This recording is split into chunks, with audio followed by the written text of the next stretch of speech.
Greetings from the road. Today I'm in Visalia, California. This is a special interview. You're going to meet the two guys responsible for starting the Tulare pre-war swap meet, which was a huge success in May. I'm at an undisclosed location that's in an old walnut grove.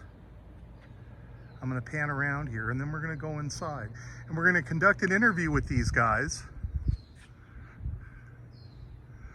So let's get to it.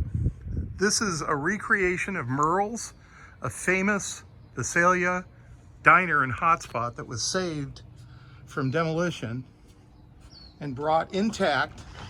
Let's walk in the door. What you see here is the diner. This is what it looked like back in the day. But the diner was saved and reconstructed here. That's one of the tables, two of the tables that had all the gum stuck underneath. These two guys, I just found out before I walked in, these two guys have known each other since high school, and they're both natives of the area. Jim on the left works for the Tulare Ag Center board, and that's Bill on the right. And these two guys are responsible for the tremendously successful Tulare spring swap meet that took place in May. And I'm going to focus first on Jim because I'm going to get right to the point for folks that don't have a lot of time.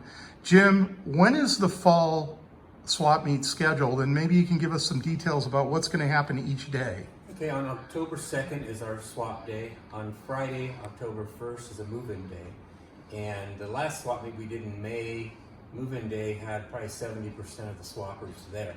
So that's a good day for people to, exchange within themselves and have kind of preferential time to go and look at stuff before the public comes in. So we're doing that on October 2nd and move-in day on the 1st. So move-in day is when vendors come in and set up.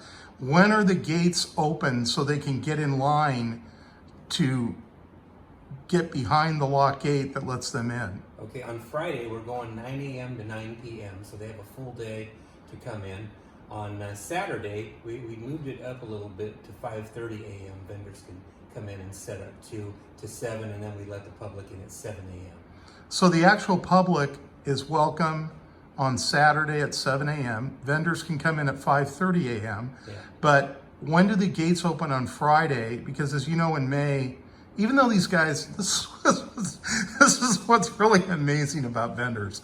They had the whole day to set up, and yet in line before the gates were open, so they could have the whole day to set up, they're doing trading in line, which is a tradition going back to Bakersfield. So when are the gates open for the line to start behind the lock gate that opens at 9 a.m. I guess I'm asking you on Friday. It's going to be 9 a.m. If we're running a little early staff-wise, okay, we may let them in earlier, but we have to keep it at 9 a.m. because a lot of our people start work.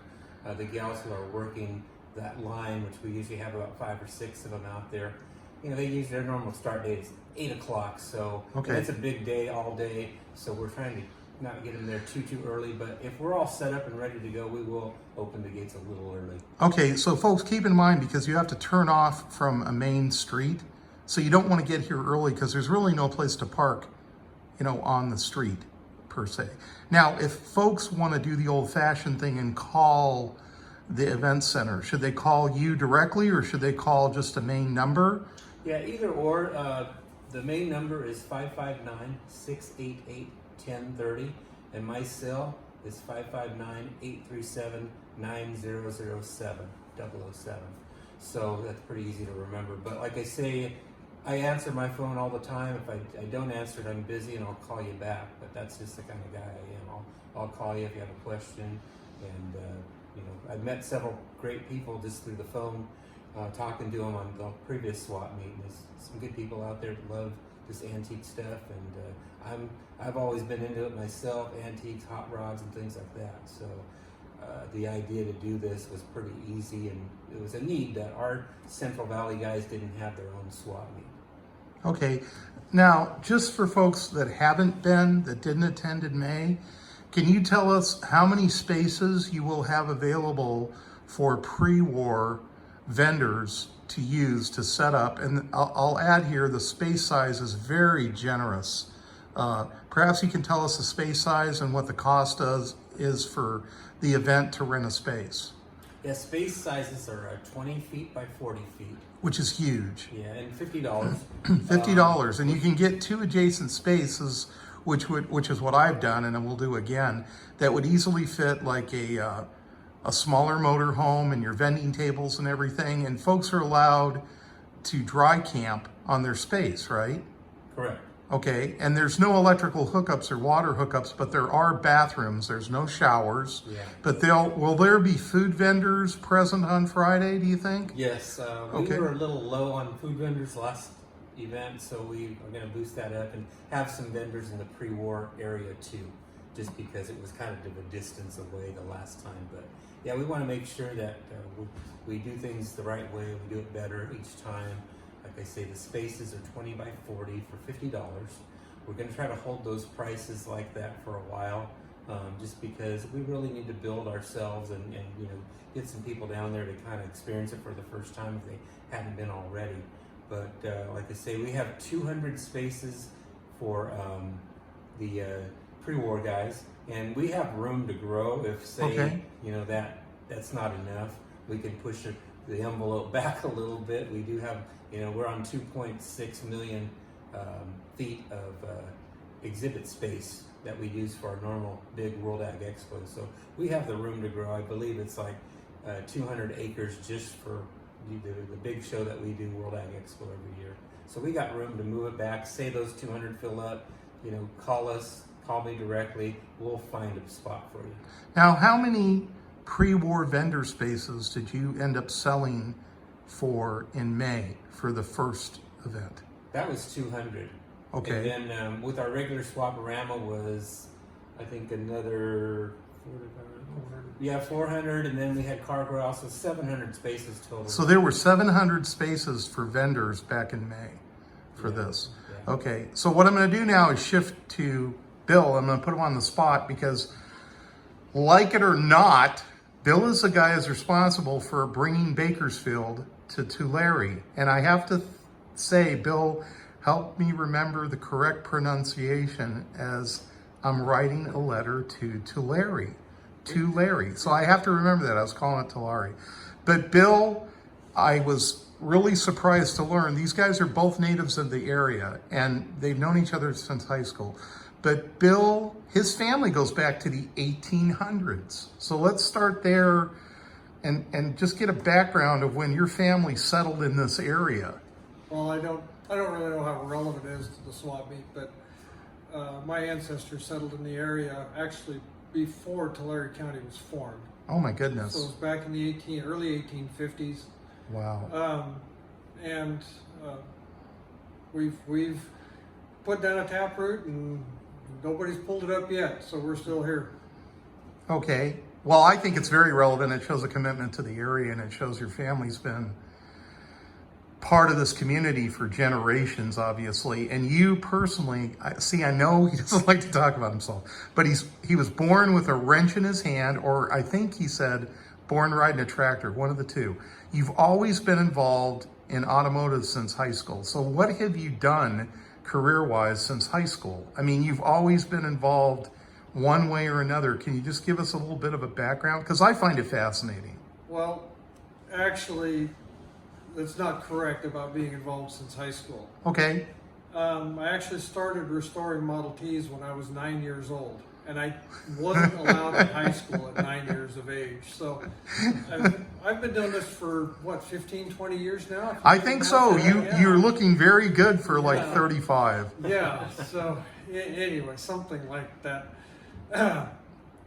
Maybe I better recount the number of months that have passed since. So your dad got you into this, or was it your grandfather at 9?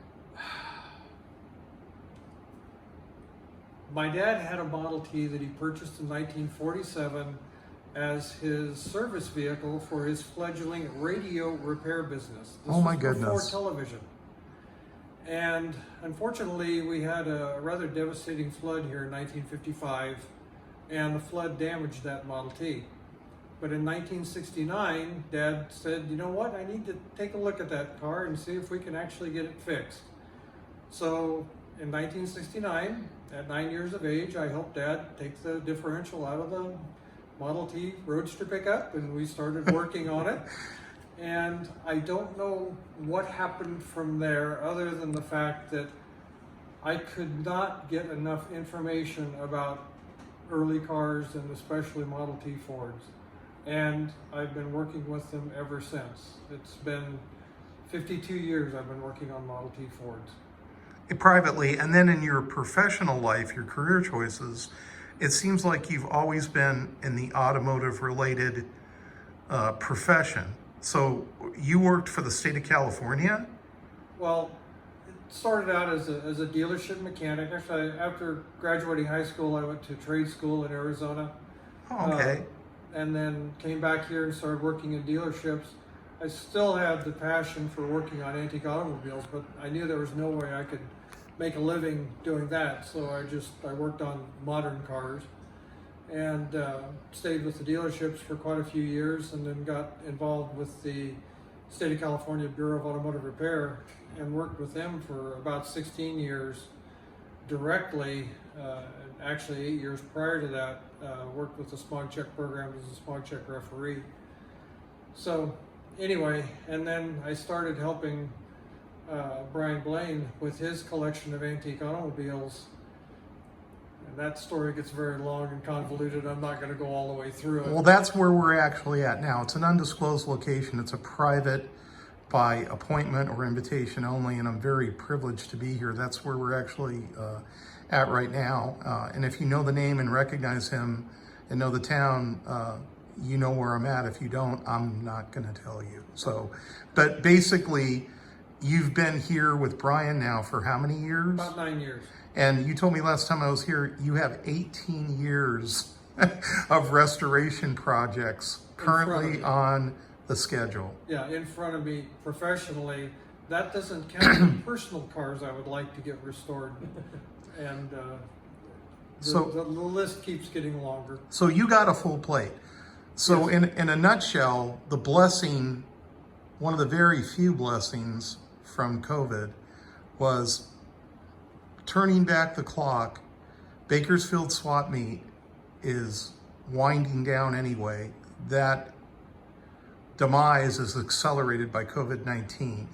You basically are very diligent in trying to find out, are they going to have it or not last year? And you finally get a straight answer, I believe in February of 2020. Correct. And so meantime, Jim, ironically. No, February of 2021. Oh, February 2021, that's Right. correct. Boy, that's amazing. I'm going back to 20 when the first one was canceled. So Jim is also over at the Ag Center.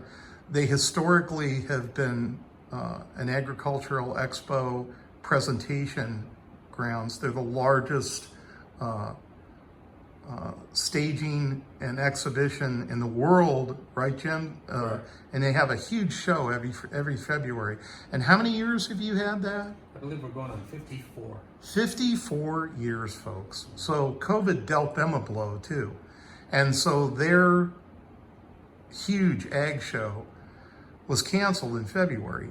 So Jim was thinking of other ways to generate revenue and interest, and their paths crossed. And Jim was independently putting on a swaparama in May, I believe, Correct. and found out, because we live in a litigious society, that he'd have to postpone that because... Actually, January it was planned for January 30th, then we postponed to May 1st. Okay, it was originally postponed for January of this year, and they postponed it to May because we live in a litigious society and the hospitals were overcrowded, and there was a practical concern that they would be leaving themselves open should there be an incident. So they moved that planned event to May. And at that point, their paths crossed, and basically there was an opportunity to expand that into a pre-war swap meet. And what I just learned today is you took the month of March off, if I remember right,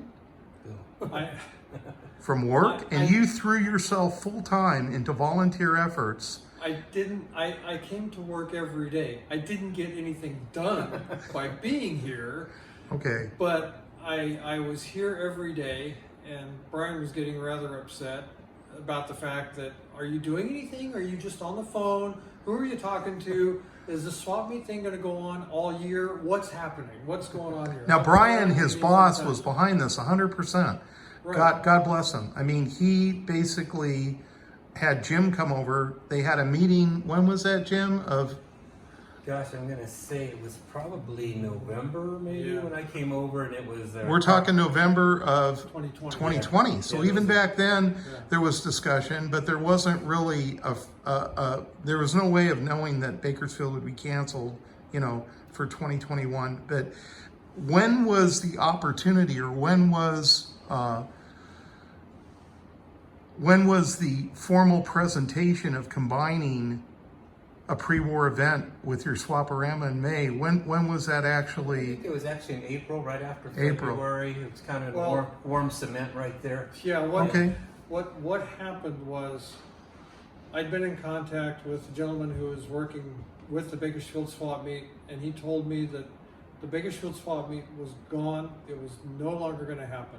Okay. So I asked him if I could get the vendor list from him, so we could invite those vendors to possibly have the Bakersfield swap meet move up the road 50 miles to Tulare at the Ag Center. That was all fine and dandy. He didn't have a problem with that, but I still didn't have an official okay from Jim and the Ag Center to allow this to happen. When did that?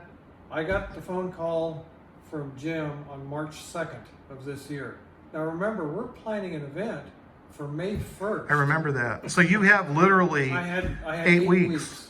Wow. to put this thing together and to get Wow. the word out and let people know that yes, it's happening. A lot of people were upset with the fact that Bakersfield was going away. The West Coast premier brass era pre-war swap meet was And going the to be spring gone. kickoff event for the year. To a degree, Yeah. yes. It was just not going to happen. Right. And a lot of rumors were flying around a lot of different forums. A lot of people were talking about, well, what are we going to do? How are we going to do it? Who's going to step up? Who's going to do anything? And I myself was pretty upset about the fact that it was going away. Here's a swap meet that's Bakersfield, is only about 70 miles away from me. It's what you might say almost in my backyard. And an event that I literally would look forward to every year, Right. but it's going to go away. My wife caught on to the fact that I was not happy with what was going on, and she said, so what are you going to do about it? And I said, I can't do anything. I mean, I'm too busy at work. I've got too many other things going on. And she said, then don't argue about it. Just, it's gone. It's done. Forget it. Essentially, she pushed me over the edge and said, if you want to do this, make something happen. So really on your own Yeah. own initiative, Yeah. and with your friendship and the opportunity afforded by Jim and the Ag Board, Yep. you guys got together and you brought this to fruition. So we'll fast forward. So thank you very much, Bill, and thank you very much, Jim. I told them both. We talked for an hour before I started shooting this. I think people will look back on this video. I'm posting it on Facebook, on YouTube, on Instagram, and they'll look back on this in years to come, and they'll realize what these guys did, what they afforded with an opportunity to the hobby. Jim says he sees himself as serving as a conduit to connect vendors with patrons. I think it's more important than that. What I like about this is there's no particular car club or association that has their finger on this. It's not up to them whether or not this is a tremendous success or a marginal success. It's up to you out there watching this video. You guys that are the vendors, you guys that promote the sale of pre-war parts, and their customers, you guys out there that are watching this, that travel here. If you were here in May or you heard anything about this, this was a tremendous success. It exceeded expectations. I mean, everybody was happy with the results. And going into fall, you're going to have cooler temperatures. What would you say the average daytime temperature is? Gosh, it's probably going to be about 70-ish. Which is just beautiful. Mid-70s to maybe low In the 80s. 70s. And keep in mind too, we're also going to do this in April, in the spring. So, but the fall, this is going to be the first fall meet, So you folks out there in proximity, mark your calendars. Vendor setup day is October 1st, Correct. a Friday. Friday. Public is on the grounds 9 a.m. on Saturday the 2nd. This 7 a.m. 7 a.m. Yeah, vendors at 5:30. 5:30. Yeah. Okay, and the public, the gates open for the public at 7 7 a.m. a.m. Right, which at that time of year, that's daylight, basically, Yeah. right? Yeah. Okay, come make this a tremendous success. If you're anywhere near the West Coast, if you're in Arizona, or if you're in New Mexico, or if you're in Colorado, or if you're in Texas, come west. It's a great time of the year to be here. Patronize the swap meet, make it a tremendous success, make it an annual event or a semi-annual event. Come back in April. These are the two guys that started it, and this is why I wanted to do this interview. I mean, the hobby owes them a tremendous debt of gratitude that you can't possibly, repay. But if it wasn't for these two guys, the opportunity wouldn't be afforded, to experience the sense of family and community and kinship that we all need, especially coming out of COVID. So again, Jim, what's the number that they can reach the Ag Center at? I'm not going to give your cell number again. Your offices are open Monday through Friday? Correct. Okay, and what hours Pacific Standard Time? 8 a.m. to 5 p.m. The Okay. number is 559 Okay, 688 1030. And if you want to go further, ask for Crystal. She's the one who's going to be working on all this, and she's familiar with some of the people she's already worked with, so she'll be working on that pretty diligently. okay. Now, is there an online website that people can go to and download Yes. a registration form? Where Yes. would they go to do that? www.internationalagri, center.com. Okay, and the menu, there's a place that they can go and download the form. Correct. Okay, and payment you're accepting, like if someone wants to call in, you'll take major credit cards, Correct. PayPal. PayPal. All that, Okay, yeah. you can also do it old-fashioned snail mail, send a check. For you guys that were here in May, your spaces are available if you want to keep those until when? When can they get their same We're space giving again? everybody till July 15th Okay, to get first right of refusal. If not, we're going to have to start selling spaces as soon as after July 15th. and part of the reason I'm saying this out loud is to remind myself because I'll forget 5 minutes later. Kim Dobbins and I had a combined total of 4 spaces. I have to pay Jim before I go so we can keep our spaces. Rumor has it that Kim's coming again, but he's also going to Hershey because there's a tradition there. And I'll tell you, thank you again, both of you, for sitting down and doing the interview. Bill is very reluctant to do this. One thing I would like to interject here, and a lot of people are wondering what I gain monetarily by doing this. Like I said, for the month of March and most of April, I was doing nothing at work, and I can't charge my time to my boss for work that I'm not doing. So I lost a lot of income from that. I'm not getting any money or getting anything paid from the International Agri Center. I'm not on their payroll, so I don't get anything there. I purchased 8 swap spaces for the Swaparama area, and also 4 places for the Swaparama and 4 places for the Brass area. They were not comped to me. They were not given to me. I paid for them. The only thing I gained monetarily out of this whole deal was a small amount of money that I earned in selling parts and pieces that I took down there. I lost money on this. I lost a lot of time on this, but it's worth it because we have an opportunity here to have an event on the West Coast that challenges any event, frankly, in the world. We have a venue that is without reproach. It's amazing what is available at this Agri Center. Don't be afraid to come over and take a look. When I was on the forums and sending out information to people about the event coming up in May, and I'm going to start again for the event coming up in October, I always try to be upbeat and positive. This is supposed to be fun. This is a hobby. Let's enjoy this. let's not let this hobby die by thinking, well, I can just buy parts online. I don't have to come over and, you know, drive around and look around in a dusty parking lot at old car parts. There's a lot more to it than that. You have to truly enjoy what's available here and truly take advantage of it. Don't be afraid of it. If you're anywhere close, come out and have some fun. Say hi to everybody and just, you know, rekindle old friendships. Sell some parts if you have them. Trade some parts if you want to trade some stuff. I don't care if you're working on a 63 Chevy that's been completely low-rided and it's got all the hydraulic systems on, everything. Wonderful cars. Keep those coming into the Swaparama area too. If you've got a 1905 National antique automobile, it's nothing but polished brass and beautiful wood-spoked wheels, that's another area that we can go into and look at. The full gambit of the hobby. Don't point fingers and say, well, we don't want those types of cars here. We want all types of cars here. Everybody's welcome. It's a car hobby. It's not a specific type of car hobby. We want everybody to have fun and enjoy. So simultaneously, and I'll point this out, I'm glad Bill raised that point. Jim, Swaparama is having the same times and venue, and that's post-war to what cutoff date?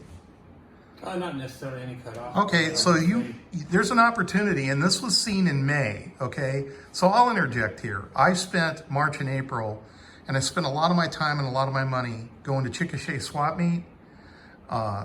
Then I helped out at the Early Ford V8 Foundation Museum with their event. I got 4 trailer loads of parts up there at the expense of losing other customers in a timely manner so they could have the success with their meet. And then I beat it over here to do this in May. So I agree with Bill. We need to take and foster the family. I told these guys this before. We're setting the table for Thanksgiving for the dysfunctional family to get together and feast. That's what we're doing here. And you're seeing, myself included, people are doing it not for monetary gain. We're doing it so you folks have a place to come, to visit family, and to conduct business. But if COVID taught us anything at all, you can buy and sell on the internet. Sure you can. But it's more than that. The hobby's always been more than that. And if this ever dies, if the experience ever dies about people getting together and meeting friends, then it's dead. There's no substitute for it. And I'm glad Bill brought that up because I wasn't gonna stand on a soapbox. But thank these 2 gentlemen. If you see them at the swap meet, if you post comments, thank them for helping set the table.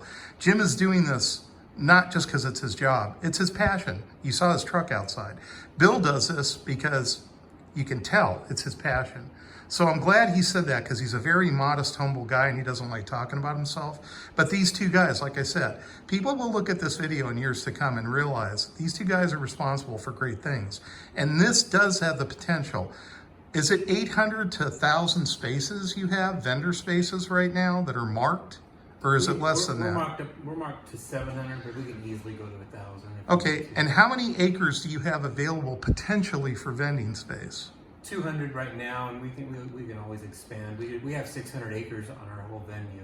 Now keep in mind, things are constantly changing and improving. There's going to be a car corral for cars for sale. Yeah. There's going to be car corral space. Gasoline alley. Inside and outside, there's gasoline alley, which is porcelain, enamel signs, gas pumps, their own dedicated alley. There's going to be invited guest speakers that are going to speak from the overlook. They did that in May. I've been talking with them about getting people here that are known in the early car hobby. This is a celebration, folks. This is your celebration. This is your hobby. Whether or not it's a success, it's up to you. So if you're a vendor, come on out. If you're a vendor patron, come on out. Renew friendships, make new ones, and have fun. Like Bill said, it's all about fun. I've always maintained anything that's not in a boneyard is okay with me. If it's going down the road, that's the best possible life for it. And I personally, I haul anything and everything, and I don't have a right to tell people what their pleasure should be or what they should be working on. Thank you so much, Jim. Thank you so much, Bill. We're wrapping this up at 30 minutes. Thank you folks for watching this. Comment to the positive. I will post the numbers for the Egg Center. And again, for you guys to sit down on the Monday after the 4th of July and talk, and thank you both for what you've done for the hobby. Anything else, any last words you want to add? Our staff is excited to see everybody. They had a great time at the last event, myself included. So come on out and say hello, and we'd love to meet you. Anything from you, Bill? Well, again, on the forums, one of the comments that I made was, if you've ever watched the movie A Field of Dreams, Yes, I have. One of the big lines in there is, "If you build it, they will come." We've built it, And they came. and well, when I say we built it, I'm not talking about Jim and I. We as a whole hobby. That's built right. This. That's right. So we built it. You built it. We put it all together. So let's all come and have a good time. My forte, my specialty, folks, is connecting the dots. I transport to travel. I travel to tell stories from the road. This is one of the greatest stories of the year. I was so excited to come here in May. It was a tremendous success. I was here Thursday afternoon. Jim remembers me. I lied my way in the gate to get next to Kim Dobbins. I said I was delivering ice, but I just wanted to be here in line for Thursday evening to open up Friday morning. I had the distinct honor of having the first unauthorized sale. I bought a set of 1915 license plates from Kim Dobbins in line Thursday before the formal opening, so I have that distinctive honor. But these guys are great. This is family. We've talked enough. Come on down in October. I look forward to being here, seeing you guys. Stop by and visit Bill, patronize him, give Jim a call. They can answer any questions you have. We've ran past 30 minutes. Everybody have a good week. Enjoy yourself. Enjoy the hobby. Thank you, guys. Be safe.